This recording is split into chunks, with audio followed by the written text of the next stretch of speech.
Blue کرتا ہوں کہ جو محنت ہوتی ہے اس کی گواہی پرندے بھی جنگل میں دیتے ہیں. تو مگر آج جو سوشل میڈیا جو ہے وہ واقعی ایک it is a voice which is heard all over the world. Pakistan میں خاص طور پہ اس کا بہت ٹرینڈ ہے. تو اگر میں آپ سے آج تاخیر سے ملا ہوں تو میں معذرت خواہ ہوں. آج آپ سے مل کے خوشی ہو رہی ہے اور انشاءاللہ ایک یہ ریگولر فیچر ہم بنائیں گے آپ سے ملاقات کا, اور ایک فرینک ایک ڈسکشن ہوا کرے گی. ویسے بھی میں عادی نہیں ہوں کہ ایسے صحافی سامنے بیٹھے ہوں جو کہ سب اچھا کی بات کریں یا کوئی یعنی مشکل سوال کرنے کی گنجائش نہ ہو. وہ بالکل پھس پھسی محفل ہوتی ہے. محفل وہی ہوتی ہے, وہی سجتی ہے, وہی اچھی لگتی ہے جہاں پہ ایک فرینک ایک اچھے انداز میں گفتگو ہو. تو آپ کا بہت شکریہ. میں ابتدائی کے طور پر عرض کر دیتا ہوں کہ ابھی میں 24 اکتوبر کو سعودی عربیہ گیا اپنے دوسرے ایک دورے پر پچھلے 6 ماہ میں, اور میں یہ کہہ سکتا ہوں کہ الحمدللہ میں نے وہاں پر ہمارے جو بھائی ہیں his royal highness crown prince Muhammad bin Salman, ان سے میری ملاقات ہوئی اپنے ساتھیوں کے ساتھ, ان کی کابینہ کے ساتھ, اور بہت ایک مثبت اور بہت اچھے ماحول میں گفتگو ہوئی. اور انہوں نے پھر ایک مرتبہ اس بات کا بھرپور یقین دلایا کہ وہ پاکستان میں سرمایہ کاری کے حوالے سے بالکل تیار ہیں, اور ایسے منصوبے جو کہ انویسٹمنٹس کے لحاظ سے جو پروفٹیبل ہیں ان میں سعودی انویسٹمنٹ جو ہے, سعودی انویسٹر چاہے وہ گورنمنٹ کی انویسٹمنٹ ہے یا پرائیویٹ سیکٹر کی, وہ بالکل دل کھول کے پاکستان کا ساتھ دینے کے لیے تیار ہیں. اور آپ جانتے ہیں کہ سعودی عرب پاکستان کا ایک پائیدار ترین دوست ہے, اس میں کوئی دو رائے نہیں ہونی چاہیے کسی کو. 75 سال سے جب سے پاکستان مارج وجود میں آیا ہے, سعودی عرب چاہے وہ ایک مشکل وقت ہو, اچھا وقت ہو, زلزلہ تھا, طوفان آیا, جنگ ہوئی, امن, سعودی عرب نے ہمیشہ پاکستان کا ساتھ دیا, اور بغیر کسی شرط کے, کوئی پولیٹیکل کنڈیشنز یا کوئی کسی قسم کے جو اسٹرنگز نہیں لگائے. تو یہ دوستی ایک جڑی ہوئی ہے صدیوں کے رشتوں میں, جس میں اسلامی رشتہ ہے, روحانی رشتہ ہے. وہاں پر ہمارے لاکھوں لوگ وہاں پر موجود ہیں جو کہ روزگار کما رہے ہیں. اسی طریقے سے وہاں پر بے شمار کئی سو سال پہلے جو اس خطے سے لوگ وہاں پر گئے, سندھ سے اور دوسرے علاقوں سے, آج وہ مثال کے طور پر عبداللہ سندھی کہلاتا ہے یا خالد سندھی کہلاتا ہے, وہاں پر ان کو سعودی نیشنلز ہیں. تو میں سمجھتا ہوں کہ یہ وہ رشتے ہیں جو کہ یقیناً 100% باہمی اعتماد اور باہمی احترام کے رشتوں میں بالکل جڑے ہوئے ہیں. اور انشاءاللہ سعودی کراؤن پرنس بہت جلد پاکستان تشریف لانے والے ہیں, اور انشاءاللہ یہاں پہ ان کا دورہ آپ دیکھیں گے کہ پورا پاکستان ان کا استقبال کرے گا, والہانہ استقبال کرے گا, اور ان کو بتائے گا کہ کس طرح کروڑوں پاکستانی اپنے دلوں میں سعودی عوام کو اپنے بھائیوں کی طرح ان کو بسایا ہوا ہے, اور ان کے لیے وہ فرش راہ ہے. ابھی میں انشاءاللہ میں چین جانے والا ہوں. چین بھی پاکستان کا, سعودی عرب ہمارا ایک برادر ملک ہے, بھائی چارہ ہے, ایک اسلامی رشتہ ہے. چین ہمارا نہ صرف ہمسایہ ملک ہے بلکہ ایک بہترین دوستوں میں پاکستان کے شمار ہوتا ہے. اور میں سمجھتا ہوں کہ چین کی دوستی پاکستان کے ساتھ لازوال ہے. اور آپ نے دیکھا کہ اسی طریقے سے چین نے ہمیشہ پاکستان کا ساتھ دیا، پاکستان نے ہمیشہ چین کا ساتھ دیا، اور یہ دوستی، یہ تعلق 2015 میں ایک نئی اس نے شکل اختیار کی جب میاں محمد نواز شریف وزیر اعظم پاکستان اور صدر شی جن پنگ کے درمیان معاہدے ہوئے 2015 اپریل میں اسلام آباد میں، جس کے نتیجے میں سی پیک مارز وجود میں آیا، اور سی پیک کے تحت 30 ارب ڈالر کی پاکستان میں سرمایہ کاری ہوئی بجلی کے منصوبوں میں۔ آج ہزاروں میگا واٹ پن بجلی یا کوئلے کے پلانٹس کے ذریعے اگر بجلی پیدا ہو رہی ہے تو وہ سی پیک کی مرہون منت ہے۔ اور وہ وقت تھا 2015 جب اس ملک میں 20 گھنٹے کی لوڈ شیڈنگ تھی، اور سی پیک کے نتیجے میں نہ صرف لوڈ شیڈنگ میں بہت افاقہ ہوا، اور اس کے ساتھ ہی پھر میاں محمد نواز شریف صاحب نے اپنی یعنی دور اندیشی کے ساتھ فیصلہ کیا کہ ہم اپنے وسائل سے 5000 میگا واٹ اور بجلی کے منصوبے لگائیں گے، جو کہ لیکوفائڈ گیس کے ذریعے چلیں گے، اور وہ بھی آپ نے دیکھا کہ شفاف ترین منصوبے، دنیا کی بہترین ایفیشنٹ مشینیں۔ پھر چین کے ساتھ آپ نے دیکھا کہ روڈ انفراسٹرکچر، اور پھر اس ملک کے اندر اور دوسرے یعنی نیوکلیر پاور پلانٹس وہ چین کی مدد سے لگے، جو کہ بجلی مہیا کر رہے ہیں پاکستان میں۔ تو چین کے ساتھ ہمارے جو تعلق ہے وہ بھی ایک لازوال رشتہ ہے، اور یقیناً یہ ہمالیہ سے بھی اونچا اور سمندروں سے بھی گہرا ہے۔ اب میں انشاءاللہ چین کے دورے پہ اپنے ساتھیوں کے ساتھ جا رہا ہوں، اور امید کی جاتی ہے کہ یہ دورہ انشاءاللہ چین اور پاکستان کی دوستی کو، تعلق کو اور مضبوط کرے گا اور ہمہ گیر کرے گا۔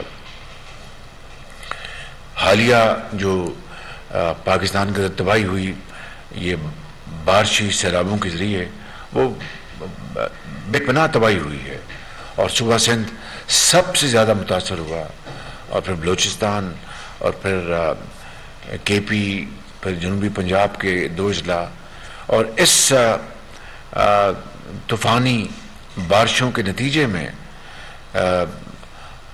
پاکستان کے وفاقی حکومت نے اپنے وسائل سے 100 ارب سے زائد، ہم نے الحمدللہ جو متاثرہ لاکھوں گھرانے ہیں ان کو 25,000 روپیہ فی گھرانہ ان کو ہم نے امداد دی ہے، اور تقریباً 70 ارب روپے یہ ہم نے تقسیم کیے جا چکے ہیں انتہائی شفاف طریقے سے۔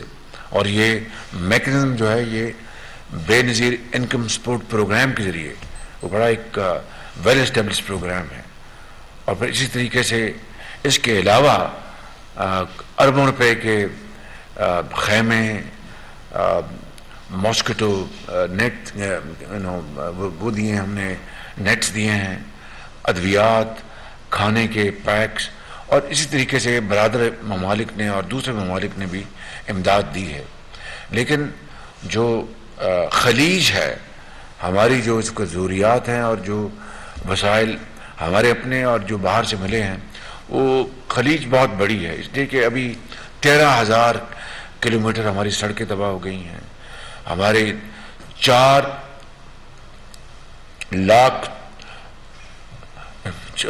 لاکھ ایکڑ پر کھڑی فصلیں وہ تباہ ہو گئی ہیں، خاص طور پر سندھ میں آپ کی چاول، آپ کی کاٹن، شوگر کین بھی، اور کھجور کے جو پھل ہے وہ مکمل طور پر تباہ ہو گیا۔ یہ تقریباً 40 ارب ڈالر کا تخمینہ ہے کہ نقصان ہوا ہے ہماری معیشت کو، جو کہ پہلے ہی بدقسمتی سے پچھلی حکومت کی وجہ سے وہ ہچکولے کھا رہی تھی۔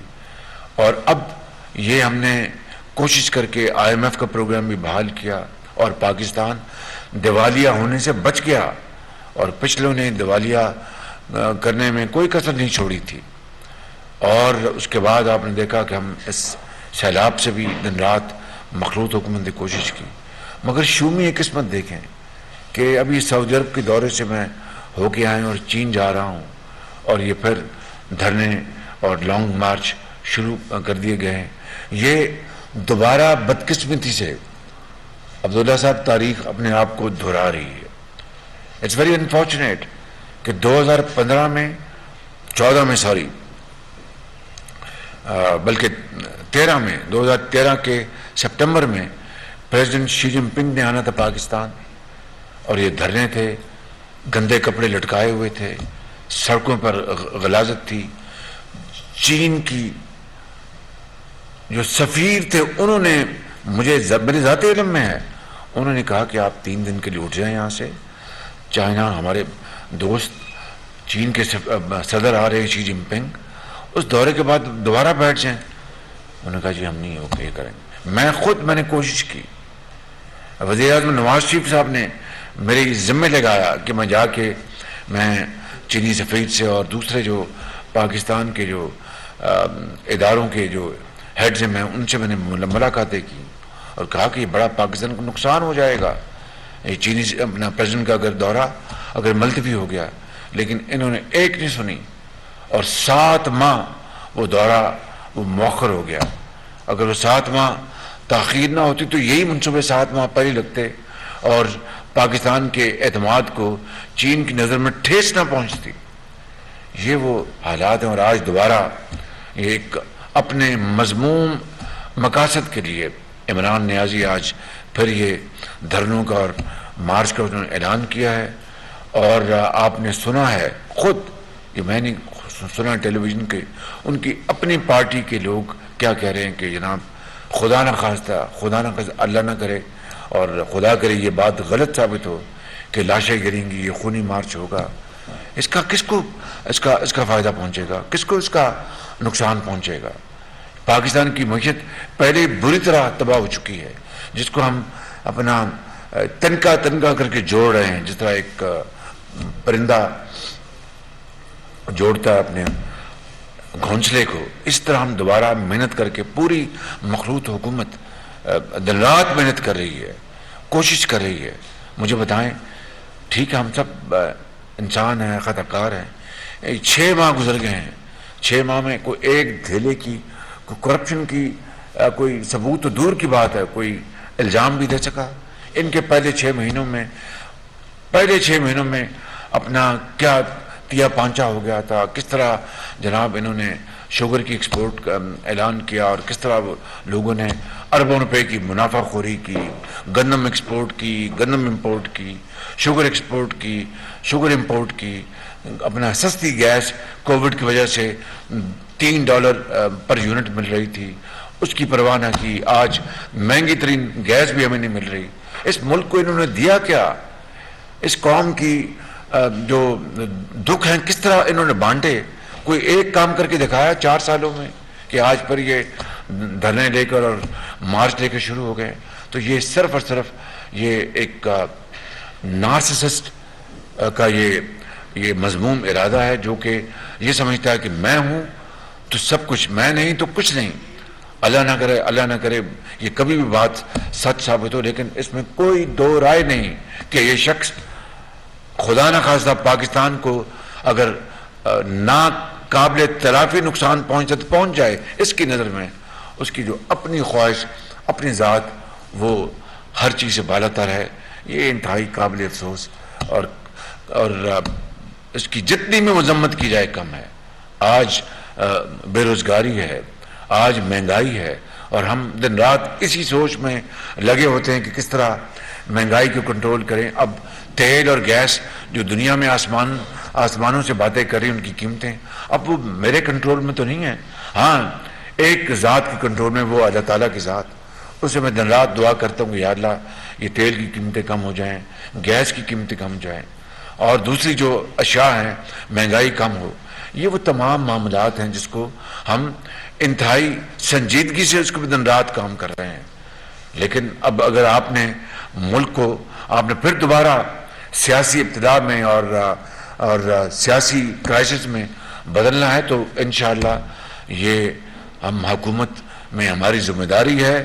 منتخب حکومت ہے, پارلیمان نے منتخب کیا ہے, ہم اس طرح کی حرکت نہیں ہونے دیں گے انشاءاللہ. میاں نواز شریف صاحب یہ فرما رہے تھے کہ یہ آرمی چیف لگوانا چاہتے ہیں عمران خان صاحب اپنا, تو اس لیے یہ لے کے نکلے ہیں لانگ مارچ. تو سر اپنا اپنا آرمی چیف ہوئے گا ہوں. گزارش یہ ہے کہ میں آج بات بتائی دیتا ہوں. ایک میرے جاننے والے ہیں, ان کا سیاست سے کوئی تعلق نہیں, وہ ایک کاروباری آدمی ہے. وہ کوئی مہینہ پہلے میرے پاس عمران نیازی کا پیغام لے کے آئے کہ آپ شہباز شریف کے جاننے والے ہیں, نواز شریف صاحب کے جاننے والے ہیں, تو آپ ان کے پاس جائیں اور ان سے کہیں کہ میں ڈائلاگ کرنا چاہتا ہوں. اور ان کی زبانی, اللہ عالم ان کی زبانی, کہ ساتھ دھمکیاں بھی دے رہے تھے اور ساتھ ڈائلاگ کی بات بھی کر رہے تھے. میں ان کی بات سنتا رہا تو میں نے کہا کیا ڈائلاگ کو تو انہوں نے ہمیشہ پائے حقارت سے ٹکرایا. میں نے پارلیمان میں ایک دفعہ نہیں کئی مرتبہ کہا let us sign charter of economy, تو اس کے بارے میں انہوں نے کہا کہ یہ چور ڈاکو یہ مجھ سے این آر او مانگتے, یہ جواب ہوتا تھا, یہ چور ڈاکو مجھ سے این آر او مانگتے ہیں, میں نہیں کرتا ان سے ہاتھ ملانا, گوارا نہیں کرتے. مجھے کوئی خواہش نہیں تھی کہ ان سے ہاتھ ملایا جائے, لیکن ہماری ایک اسلامی اقدار ہے, دنیا میں یہ ایک طریقہ ہے, ایک رواج ہے کہ بھئی آپ جتنے اختلافات ہوں آپ بات چیت کرتے ہیں. تو وہ گزرتے تھے تو مجھے کوئی پرواہ نہیں تھی, ان کی مرضی. جس طرح میں کہ ایک تکبرانہ, ایک تحکمانہ ان کا انداز. تو میں نے ان کہا کہ کس ایشوز کے اوپر؟ ان کا جی 2 ایشوز, ایک آرمی چیف کی اپوائنٹمنٹ ہم آپس میں طے کر لیں, اور میں نے کہا ان کو اب یاد آیا آپس میں طے کرنا ان کو, اور دوسرا کہ جی یہ ہم الیکشن کی ڈیٹ ہم طے کرنے کو تیار ہیں, الیکشن اگر کوئی ہمیں ڈیٹ دیں تو ہم اس کو تیار. اور دوسرا آرمی چیف. میں نے کہا کہ آرمی چیف کی تو اپوائنٹمنٹ کیا انہوں نے مجھ سے مشورہ کیا تھا جب انہوں نے آرمی ایکٹ میں جو امینڈمنٹ کی تھی, اور خالصاً یہ ایک آئینی معاملہ ہے. آرمی چیف کی اپوائنٹمنٹ جو بھی ہے وہ سارے کا سارا ایک ثواب دید آئین نے وزیر اعظم کو دی ہے, تو اس کے اوپر تو کس بات کی بھی مشاورت کرنا چاہتے ہیں. اور کہ جی ہم جوائنٹلی مشورہ کر کے اپنا 3 نام وہ دیں اور 3 نام میں دوں. میں نے کہا میں ان کو پیغام دے دیں, میں بتا رہا ہوں ان کو پیغام دے دیں کہ میں ڈائلاگ کے لیے تیار ہوں, جو کہ جس سے کہ ملک جو ہے کسی بھی بحرانی کیفیت میں نہ آئے. اس میں چارٹر آف اکانومی بھی ہے, اس میں چارٹر آف ڈیموکریسی بھی ہے, اور بھی چیزیں ہیں. لیکن جہاں تک آرمی چیف کی مشاورت کی بات ہے, وہ ایک آئینی معاملہ ہے, مجھے ان کے ساتھ مشاورت اس بارے میں نہیں کرنی. یہ میں آپ کو اس لیے بتا رہا ہوں کہ جو آپ نے بات کی تھی آرمی چیف کے اپوائنٹمنٹ کی, وہ ایک آئینی اختیار ہے, اور ایک آئینی اختیار, اور کہ اللہ کرے کہ وہ آئینی اختیار اچھے طرح خوش اسلوبی سے اس کو میں ادا کر سکوں پاکستان کے بہترین انٹرسٹ میں, اینڈ دیٹس اٹ. اور ایک بات میں آپ کو یاد کر دوں, یہ کوئی خود نمائی کی بات نہیں ہے. میں نے اپنے دورے میں اس مرتبہ یہ میں نے ذہن بنایا ہوا تھا, اور میں ایک خط بھی لے کے گیا تھا جناب محمد بن سلمان جو فرما روا ہیں ان کے نام, کہ جن لوگوں نے مدینہ منورہ میں ہنگامہ رائی کی وہ سب عمران خان کی شے پہ انہوں نے کیا. ان کو کسی کو ظاہر ہے انہوں نے عدالت نے ساری تحقیق کے بعد کسی کو 6 سال, کسی کو 3 سال کی ان کو سزائیں کر دیں. میں نے ان سے درخواست کی اپنے بھائی crown prince Muhammad bin Salman صاحب سے کہ گو کہ انہوں نے ہمیں پتہ نہیں کیا چور ڈاکو پتہ نہیں کیا کہا اس خطے میں جہاں پر دشمن کے لیے بھی جو ہے وہاں پر کہتے ہیں کہ اللہ اس کو معاف کر دے. تو انہوں نے اگر یہ اپنا یہ گالیاں دی ہیں, سب کچھ کیا ہے, تو اللہ کا بھی حکم ہے کہ آپ نرمی پیدا کریں. میں پاکستان کا کسی ایک پارٹی کا میں وزیر اعظم نہیں ہوں, میں 22 کروڑ عوام کو ریپرزینٹ کرتا ہوں. میری آپ سے درخواست ہے کہ آپ ان کو رہا کر دیں, ان کو درگزر کریں. بخدا کراؤن پرنس نے, میں ان کا بے حد شکر گزار ہوں, انہوں نے ہمیں بہت پذیرائی بخشی, بہت شاندار ہمارا استقبال کیا اور بہت گرم جوشی سے ملے. انہوں نے 10 سیکنڈ نہیں لگائے, انہوں نے کہا کہ ان کو میں وزیر اعظم آپ کی یہ فوراً آرڈر دے دوں گا اور آج رات ہی آرڈر دے دوں گا. اب آپ بتائیے کہ بھائی کو میں نے یہ اپنی کوئی یہ بیچارے جو پھنس گئے عمران خان کی ایک مذموم حرکت کی بنا پر, جو انہوں نے وہاں پر زیادتی کی اور بہت پاکستان کو بدنام کیا, تو میں نے تو وہاں پر جا کر ان کی رہائی کے لیے بات کی, اس لیے کہ میں پاکستان کا ایک پارٹی کا وزیر اعظم نہیں ہوں, مخلوط پارٹیوں کا اور پاکستان کے 22 کروڑ عوام کا ہوں. انہوں نے مجھے منتخب کیا ہے, تو میں نے وہاں پر یہ بات کی. تو اس کا میں بتانے کا مقصد یہ کوئی خود نمائی نہیں ہے. اس ملک کو اگر زندہ رہنا ہے, اس ملک کو اگر غربت, بے روزگاری اور جو بیماریوں سے ہم نے بچانا ہے اور قائد اعظم کا پاکستان بنانا ہے, تو خدارا پھر ہمیں یہ بات جان لینی چاہیے کہ ملک میں سیاسی استحکام ہوگا, معاشی استحکام ہوگا تو پاکستان اپنا کھویا ہوا مقام حاصل کر سکے گا. وگرنہ پر میں جان لیں, خدا نہ کرے یہ بات کبھی سچ ثابت ہو, وگرنہ پر ہم ایک دائرے میں گھومتے رہیں گے. ارشد چودھری, انڈیپینڈنٹ اردو سے میرا تعلق ہے.